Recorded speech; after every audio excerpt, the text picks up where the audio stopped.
commencer. C'est le même thème pour les hôtels. Donc je disais, bien aimé, que Dieu veut établir de nouvelles alliances avec nous en ce moment.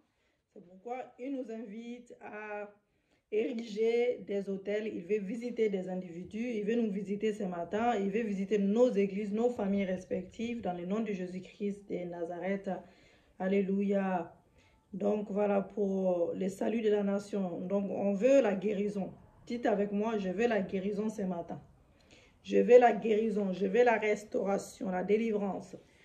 Voilà, donc nous voulons atterrir sans... Nous voulons tout comme un avion ne peut atterrir sans piste, bien aimé, d'atterrissage. Nous voulons la gloire de Dieu, nous voulons la délivrance, la restauration. Voilà. Donc la gloire de Dieu ne peut pas se manifester sans la présence des hôtels saints. Donc on arrive. Qu'est-ce qu'un hôtel spirituel, bien aimé? Donc l'hôtel dans l'Ancien Testament, les hôtels étaient construits avec des pierres, des briques pour sacrifier les animaux et d'autres choses à Dieu. Et par exemple, il y avait deux hôtels dans les tabernacles de Moïse, l'hôtel d'Aaron pour les sacrifices d'animaux et l'autel d'or pour brûler l'encens. Donc, c'était un mode d'adoration agréé et établi par Dieu à cette époque-là. Donc, l'autel a l'air de l'Église du Nouveau Testament. Donc, dans le Nouveau Testament, bien aimé, la situation est différente. Donc, Jésus-Christ, les derniers et les sacrifices ultimes a été crucifié, bien aimé, à notre place, comme nous le savons, à notre place à la croix de la Calvaire, à la croix de Golgotha, et nos péchés ont été expiés. Voilà.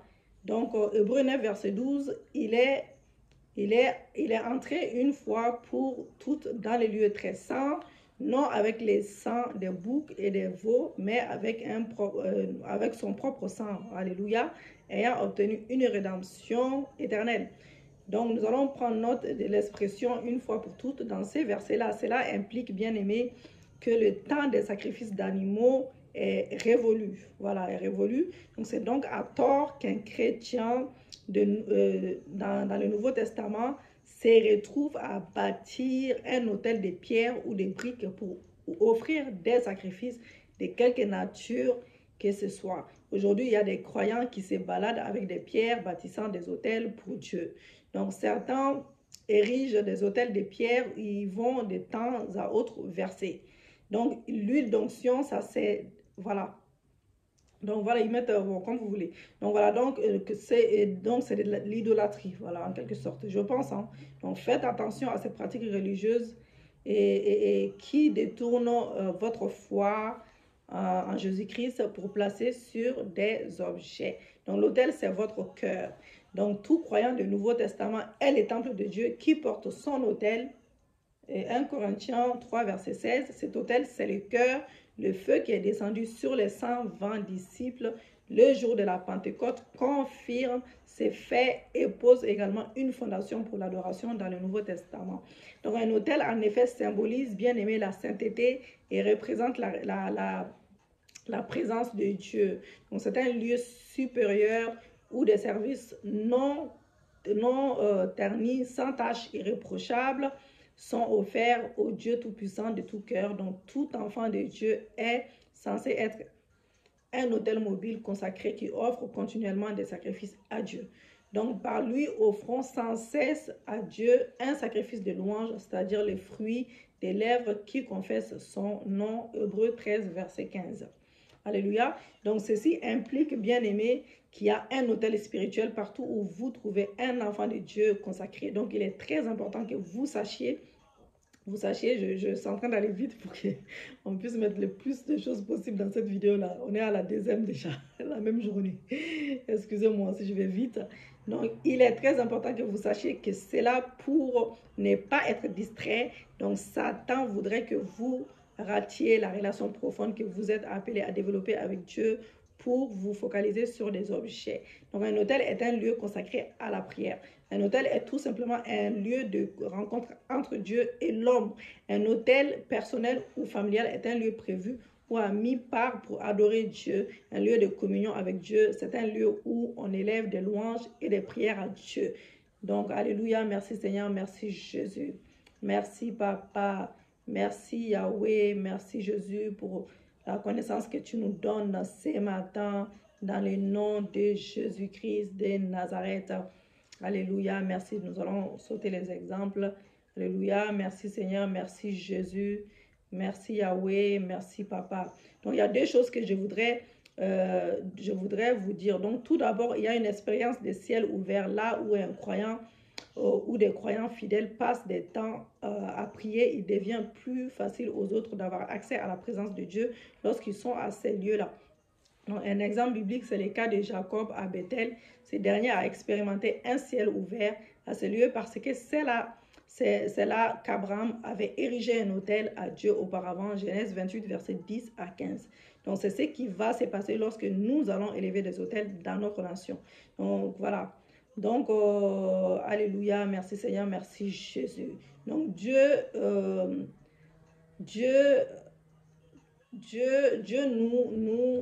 a besoin de nous. Attends, on a besoin de Dieu plutôt. On a besoin de Dieu.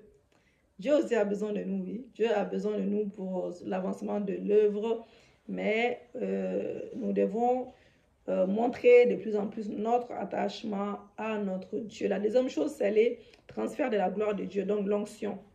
Les êtres humains et les objets inanimés deviennent oints lorsqu'ils restent dans la présence de Dieu pendant longtemps. Un exemple biblique, ce sont des linges, les mouchoirs de Paul qui deviennent oints et furent utilisés pour guérir les gens à Éphèse. Non, même Jésus a utilisé les sables, voilà. Donc Paul les avait portés pendant longtemps, c'est pourquoi ils furent contaminés par l'onction qui était sur Paul. Acte 19, versets 11 à 12, il y a 2 ans. Bon, on va sauter les exemples. Alléluia, merci Seigneur, merci Jésus, merci Papa, merci Yahweh, merci Yahweh, merci Yahweh, merci Yahweh. Donc, bien aimé dans le Seigneur, donc les deux choses-là, vous les savez maintenant. Donc, il faut se focaliser sur ça. C'est que, alléluia, merci Jésus, merci Papa. Donc, je voudrais donner ceci, c'est les dangers qu'il y a à faire des autels des idoles. Voilà, donc les serpents d'Aaron que Dieu avait demandé à Moïse de fabriquer pour guérir les Israélites qui avaient été mordus par les serpents dans les déserts devant un autel maléfique, une idole en Israël appelée Neshuetam pendant des centaines d'années. Donc, c'est lorsque le roi d'Ézéchiel est monté au pouvoir plutôt, bien aimé, au pouvoir que cet autel maléfique a été détruit. Donc, alléluia, merci Jésus. Vous avez vu, donc voilà, donc c'est pour cela. Merci Jésus, merci Papa. Donc, nous allons parler de pourquoi ériger un autel. Voilà, ériger et maintenir un autel spirituel fort à cette saison est crucial. Dieu ne peut jamais rien faire de sérieux dans votre vie sans la présence d'un autel. En voici les raisons. Votre autel est une porte spirituelle pour la communion avec Dieu. Donc, ceux qui écoutent directement de Dieu sont des personnes qui ont des autels vivants. Ismaël et Lot n'ont jamais bâti d'autel pour le Seigneur. Il n'est mentionné nulle part dans la Bible que Dieu leur a parlé directement. Érigez votre propre autel si vous voulez établir une ligne de communion directe avec le ciel. Donc, votre autel est une plateforme spirituelle pour la communion avec Dieu. Donc, il ne peut avoir de communion profonde entre Dieu et vous car votre autel bien-aimé, vous ne grandirez jamais dans votre connaissance de Dieu si vous n'érigez pas un autel où vous pourrez les rencontrer régulièrement. Donc, tout seul. Donc, Abraham a développé une relation avec Dieu. Il est devenu le père de la foi, mais Lot, qui avait grandi avec lui, a fini dans une catastrophe spirituelle. Genèse 19, verset 30 à 38.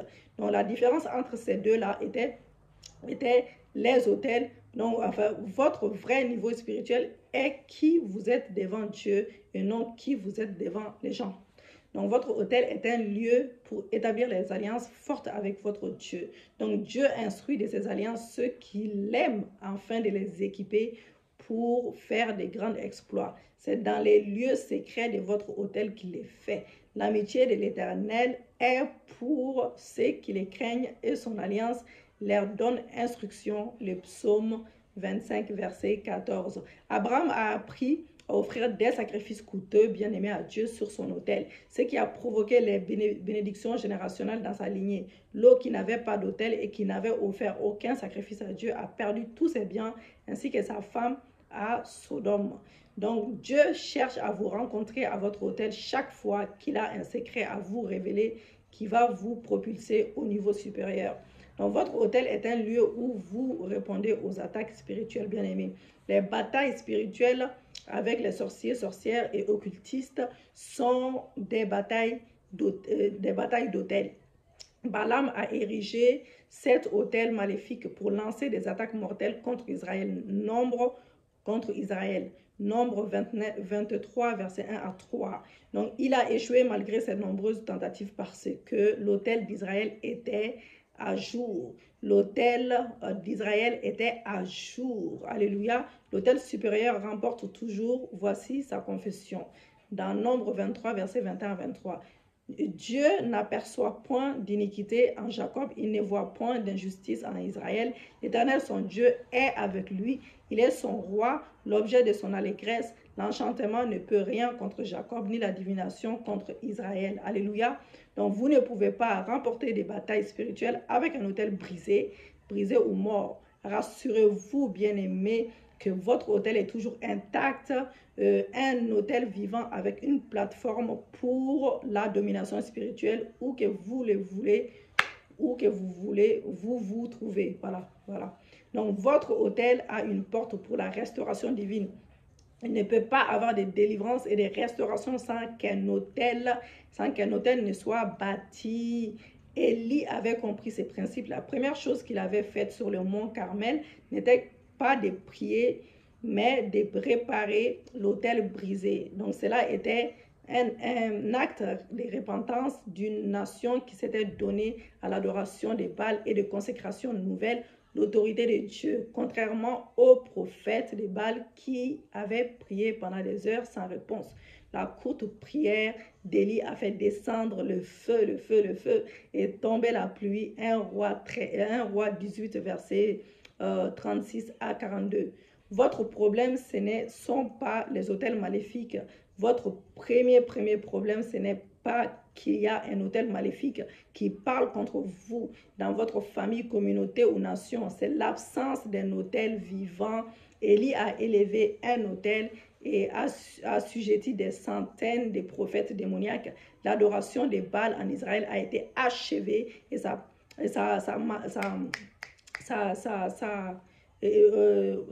patronne Jézabel, Jézabel a été anéantie grâce à cet autel-là. Donc rien ne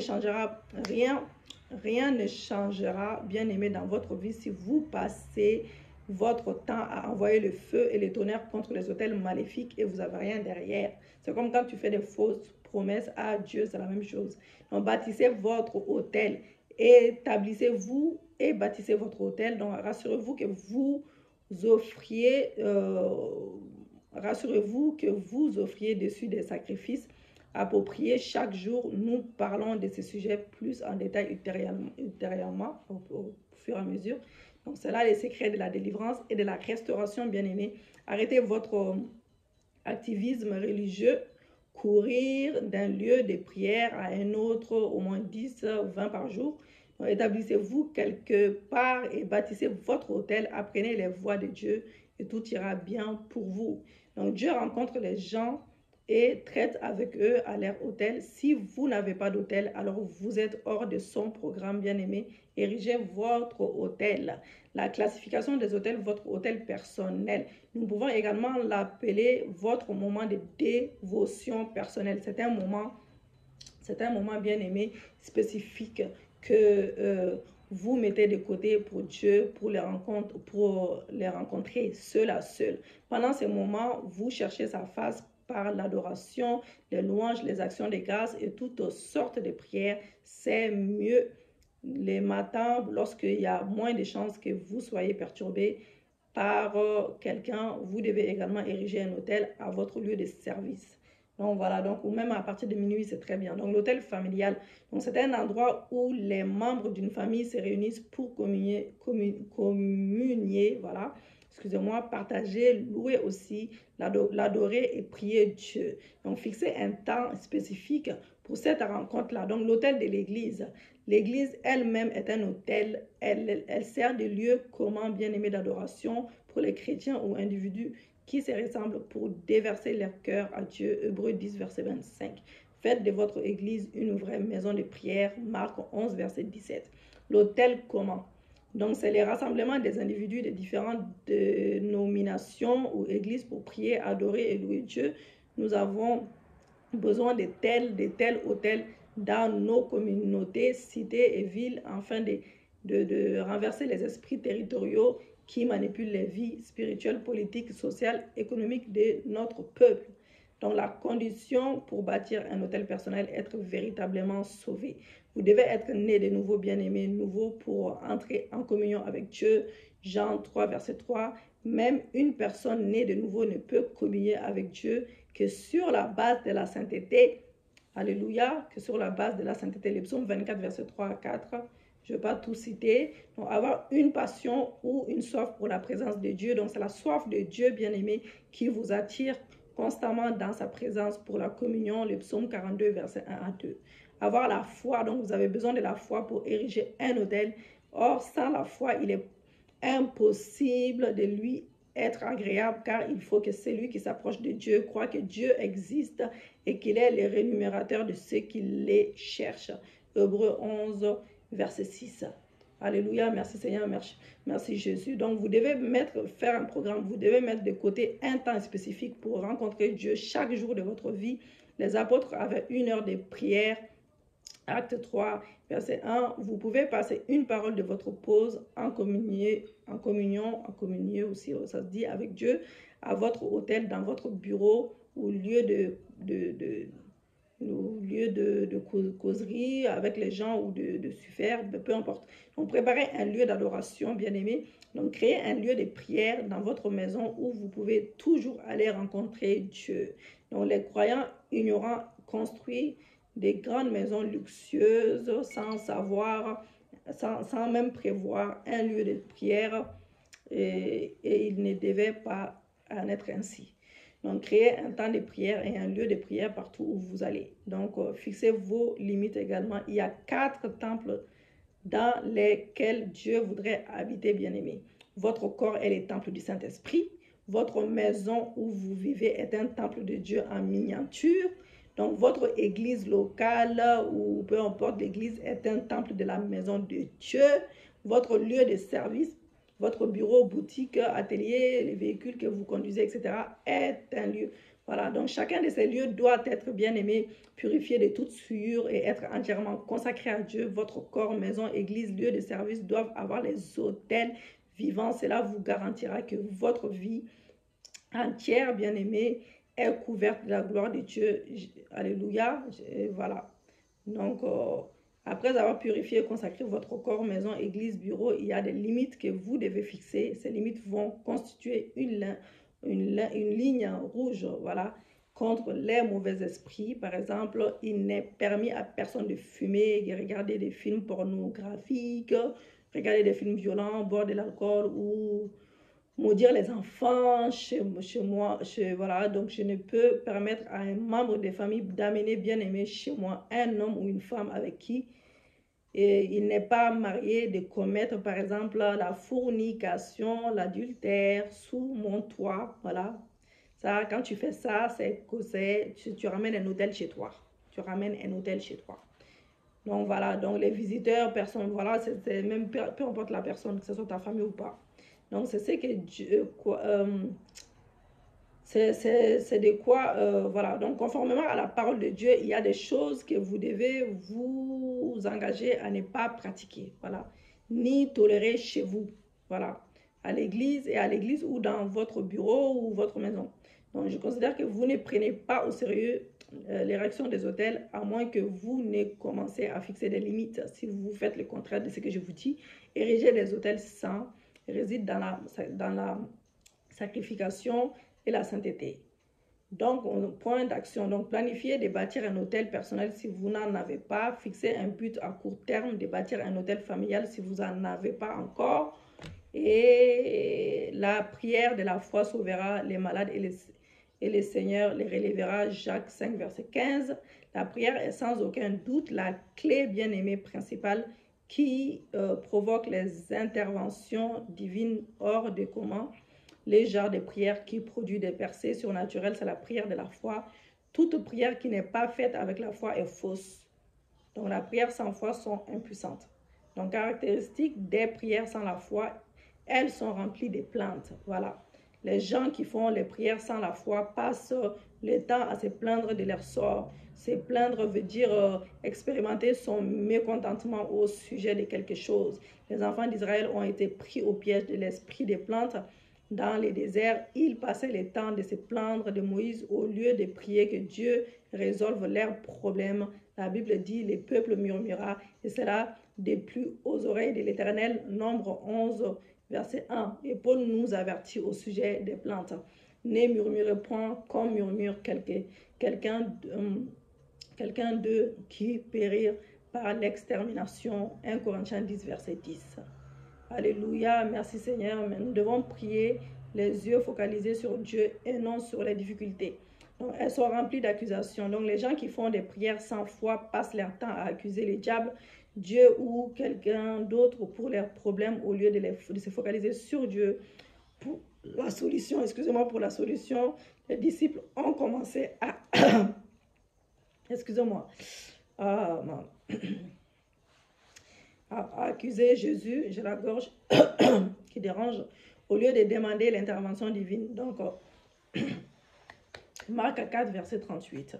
Maître, ne t'inquiètes-tu pas de ce que vous périssez? Nous périssons plutôt.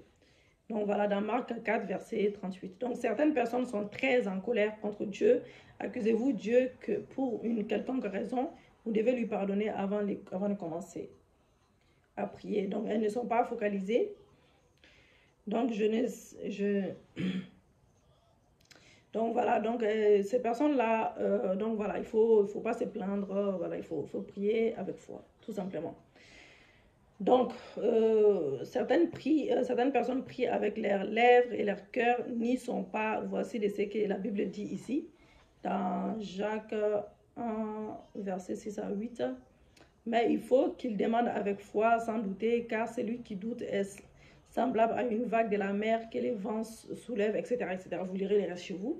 Donc, la meilleure façon de prier avec un point focal, c'est de prier, bien aimé, les Écritures, trouver des versets bibliques qui s'adressent à cette situation et prier Dieu avec cela et demander tout simplement à Dieu ce qu'il a promis. Alléluia, si nous ne pouvons nous focaliser sur nos buts comme nous nous focalisons sur la télé, nous accomplirons des merveilles. Donc voilà, c'est un exemple. Donc elles sont empreintes de peur. Donc la peur tue la prière également. La peur, la plus grande ennemie de la foi. La peur, ce sont des fausses expériences qui paraissent réelles. Et la plupart du temps, c'est que nous craignons, nous arrivons. La peur est un instrument que le diable utilise pour tuer votre foi. Les deux ne peuvent jamais opérer dans les mêmes environnements. La peur ne vient jamais de Dieu. Donc, 2 Timothée 1, verset 7. Car ce n'est pas un esprit de timidité que Dieu nous a donné, mais un esprit de force, d'amour, de la sagesse. Donc, voilà. Donc, la peur, c'est... Voilà. En fait, oublie tout et enfuis tout. Donc, la peur s'empare de votre cœur bien-aimé lorsque vous vous focalisez sur vos problèmes au lieu de vous focaliser sur Dieu, sur votre promesse avec Dieu et apprenez à vous focaliser sur la parole de Dieu, et à faire nourrir votre peur bien-aimé pendant que vous priez et refusez de méditer sur le rapport du médecin, les menaces de l'homme ou la situation que vous traversez. Donc, accrochez-vous plutôt fermement aux promesses de Dieu vous concernant et priez Dieu vous concernant et priez à leur sujet avec ferveur, avec percée et vous arriverez. Voilà, au sujet qui vous concerne. Donc, elles ne produisent pas des résultats.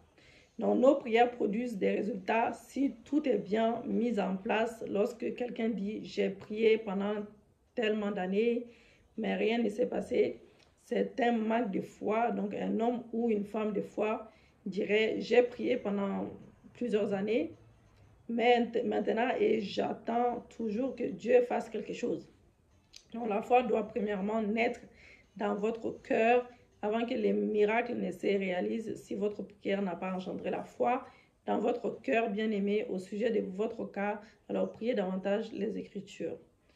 Donc, les caractéristiques de la prière de la foi.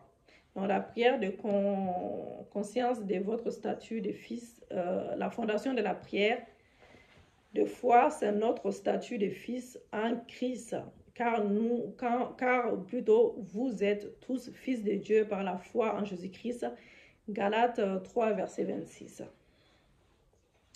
Donc, fils de Dieu renvoie à la nature divine de Dieu en nous. 2 Pierre 1, 4 et la révélation Père et Fils que nous avons avec Dieu.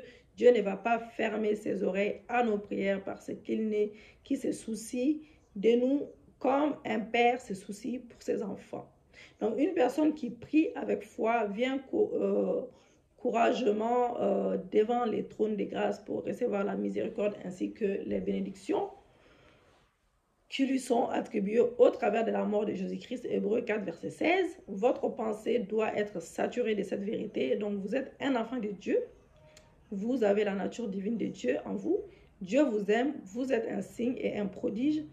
Vous êtes contraint de grandir et de produire plus de fruits aussi longtemps que vous ressentez connecté à Jésus-Christ. Votre bouclier n'est pas un problème, donc vous pourriez plutôt avoir un problème de connexion. Donc la foi croit que Dieu est capable. La foi croit que Dieu est capable. Celui qui fait une prière de foi croit que Dieu est capable de tout. Voilà. Hébreux 11, verset 6. Or, sans la foi, il est impossible de lui être agréable. On ne va pas y relire encore. Mais la foi veut tout simplement dire que croire que Dieu peut faire tout simplement, Dieu peut faire tout ce qu'il a promis, voilà, dans ta vie. Et certaines personnes prient, mais leur cœur ne croit pas en ce que leur bouche demande. Donc ça, c'est un manque de foi. Un manque de foi et voilà. Donc, merci Seigneur, merci Jésus.